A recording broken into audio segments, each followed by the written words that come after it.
Advanced Corporate Accounting, Chapter 3, Session 33. The state of affairs of Ernest Company Limited on 31/3/2015 was as follows: 20,000 equity shares of 10 each, 15,000 7% preference shares of 10 each, 13,000 5% preference shares of 10 each, rupees 5 paid, 5% debentures, 8% debentures, sundry creditors, debenture interest due. Asset side, goodwill, buildings, machinery, patents, furniture, investments, sundry debtors, cash, bank, profit and loss account. ಇಷ್ಟು information ಅನ್ನು ಕೊಟ್ಟಿದ್ದಾರೆ.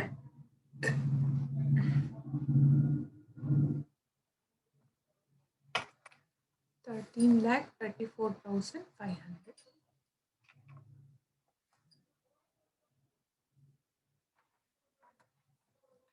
ಈಗ adjustments ಅನ್ನು ನೋಡೋಣ. The following scheme of capital reduction was submitted and approved by the court. Equity shares of 10 each were to be reduced to 5. So 20,000 equity shares ಏನಿದೆ ಅದು 10 each ಇದ್ದು 20,000 into 10 2 lakhs ಇತ್ತು, ಅದು 5 each ಆಗಬೇಕು. ಅಂದರೆ 20,000 into 5 1 lakh, remaining 1 lakh capital reduction. 7% preference shares of rupees 10 each fully paid were to be reduced to 6% preference shares of rupees 10 each to rupees 6 per share. 7% preference shares of rupees 10 each fully paid ಅನ್ನೋದು to be reduced to 6% preference shares to rupees 6 per share paid. So ಇದರಲ್ಲಿ ನಮಗೆ preference ಶೇರ್ಸಿಗೆ rupees 10 ಇರೋದನ್ನ 6 ಅಂತ ಹೇಳಿ ನಾವು consider ಮಾಡಬೇಕು. So 15,000 into 6 ಅಂತ ತಗೋಬೇಕು. ರಿಮೈನಿಂಗ್ ಅನ್ನ capital reduction. Next 5% preference shares of rupees 10 each, rupees 5 paid were reduced to 4.5% preference shares of 10 each, rupees 3 per share paid up. ಅಲ್ಲಿ 5 paid up ಇರೋದನ್ನ ಇಲ್ಲಿ ನಾವು 3 ಅಂತ ತಗೋಬೇಕು. ಸೊ 13,000 into 3 ಅಂತ ಕನ್ಸಿಡರ್ ಮಾಡಬೇಕು. The debenture holders agreed to forgo the interest due to them. So debenture interest ಅನ್ನ ನಾವು capital ರಿಡಕ್ಷನ್ಗೆ ಸೇರಿಸ್ಕೋಬಹುದು. The company in the meantime recovered has damages a sum of 74,000 from a third party. And it was decided to use this also to write off capital losses. So extra 74,000 ಏನಿದೆ recovered has A damage, ಅದನ್ನು ಕೂಡ ನಾವು capital ರಿಡಕ್ಷನ್ಗೆ ಹಾಕೋಬಹುದು. The reconstructed expenses is 7,250. ಅದಕ್ಕೆ ನಾವು separate ಎಂಟ್ರಿಯನ್ನು pass ಮಾಡಬೇಕು. Give journal entries to record the above and draw the reconstructed balance sheet. ನೋಡೋಣ, ಸೊಲ್ಯೂಷನ್ ಅನ್ನು ನೋಡೋಣ. In the books of Ernest company limited journal entries. First one, old equity share capital account ಎಷ್ಟು 2 lakhs, ಅದನ್ನು ಎಷ್ಟಕ್ಕೆ ನಾವು reduce ಮಾಡಬೇಕು? rupees 5 paid ಅಪ್ಗೆ 10 ಇರುವಂಥದ್ದನ್ನ 5ಗೆ reduce ಮಾಡಬೇಕು. rupees 5ಗೆ reduce ಮಾಡಬೇಕು. So old equity share capital account 2 lakhs to new equity share capital 1 lakh to capital reduction 1 lakh, being the reduction of 20,000 equity shares of rupees 10 each to rupees 5 paid up. Next 7% preference share capital account, ಅದು ಒಟ್ಟು total ಎಷ್ಟಿದೆ? 15,000 ಇದೆ. 15,000 into 10 1,50,000 ಇದೆ. ಅದರಲ್ಲಿ ಅದನ್ನ 6% preference shares ಆಗಿ ನಾವು convert ಮಾಡ್ತಾ ಇದ್ದೀವಿ. ಪೇಡ್ ಅಪ್ ವ್ಯಾಲ್ಯೂ ಎಷ್ಟಾಗುತ್ತೆ? 6 rupees ಆಗುತ್ತೆ. ಸೊ 15,000 into 6 90,000 ಆಗುತ್ತೆ. ರಿಮೈನಿಂಗ್ ಬಂದು capital reduction 60,000. Next 5% preference share capital account 65,000. ಅದರಲ್ಲಿ ನಾವು ಎಷ್ಟಕ್ಕೆ ರೆಡ್ಯೂಸ್ ಮಾಡ್ತಾ ಇದ್ದೀವಿ? ಮುಂಚೆ ಪೇಡ್ ಅಪ್ ಬಂದು 5 ಇತ್ತು, ಈಗ ಅದು 3 ಆಗುತ್ತೆ. So 13,000 into 3 39,000.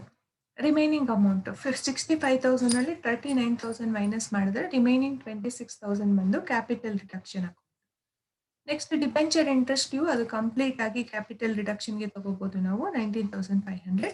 ಮತ್ತೆ ಡ್ಯಾಮೇಜ್ ರಿಕವರಿ ಚಾರ್ಜಸ್, ಅದು ಕೂಡ bank account debit to damages recovery account, being the recovery of damages. ಆ ರಿಕವರಿ ಆಫ್ ಡ್ಯಾಮೇಜಸ್ ಇಂದ ಬಂದಿರೋ ಅಮೌಂಟ್ ಅನ್ನು ಕೂಡ ನಾವು ಕ್ಯಾಪಿಟಲ್ ರಿಡಕ್ಷನ್ ಅಕೌಂಟಿಗೆ ತಗೋತಾ ಇದ್ದೀವಿ. So damages recovery account debit to capital reduction account. Next reconstruction expenses ಇದೆ, ಅದರಿಂದ reconstruction expenses account debit to bank account, being the payment of reconstruction expense. Next total capital reduction ಅಕೌಂಟ್ಗೆ ಎಷ್ಟು amount ಬಂದಿದೆ ಅಂದರೆ ನೋಡಿ ಈಕ್ವಿಟಿ ಕ್ಯಾಪಿಟಲ್ ಇಂದ 1 lakh, ಈಕ್ವಿಟಿಯಿಂದ 1 lakh, preference ಇಂದ 60,000, 1,60,000, 7% preference ಇಂದ 60, 5% ಪ್ರಿಫರೆನ್ಸ್ ಶೇರ್ಸ್ ಇಂದ 26,000, 1,60,000, 1,86,000 ಆಯಿತು. ಅದ್ರ ಜೊತೆಗೆ ಡಿಬೆಂಚರ್ ಇಂಟ್ರೆಸ್ಟ್ ಇಂದ 19,500 ಬಂದಿದೆ. ಮತ್ತೆ ಡ್ಯಾಮೇಜಸ್ ರಿಕವರಿಯಿಂದ 74,000 ಬಂದಿದೆ. ಟೋಟಲ್ ಬಂದು 2,79,500. ಇದರಿಂದ ಪ್ರಾಫಿಟ್ ಅಂಡ್ ಲಾಸ್ ಅಕೌಂಟ್ ನ ರೈಟ್ ಆಫ್ ಮಾಡ್ತೀವಿ. ಗುಡ್ ವಿಲ್ ಅನ್ನ, ರೀಕನ್ಸ್ಟ್ರಕ್ಷನ್ ಎಕ್ಸ್ಪೆನ್ಸ್ ಅನ್ನ, ಉಳಿದಿರುವಂತಹ ಬ್ಯಾಲೆನ್ಸ್ ಅಮೌಂಟ್ ಅನ್ನ ನಾವು ಕ್ಯಾಪಿಟಲ್ ರಿಸರ್ವ್ ಅಕೌಂಟಿಗೆ ಕನ್ಸಿಡರ್ ಮಾಡ್ತೀವಿ. Being the utilisation of capital reduction account balance in writing of accumulated losses, good will, etcetera. Next is the reconstructed balance sheet.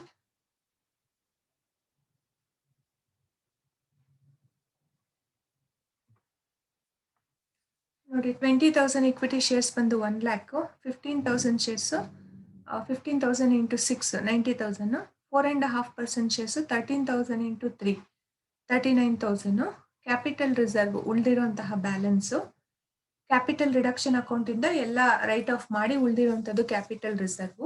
Non current liabilities ಇಲ್ಲ, debentures ಇದೆ, secured loans 5% ಬಂದು 1,50,000, 8% ಬಂದು 3 lakhs, unsecured loans ಯಾವುದೂ ಇಲ್ಲ. Current liabilities, sundry creditors 4,50,000, total 11,45,750.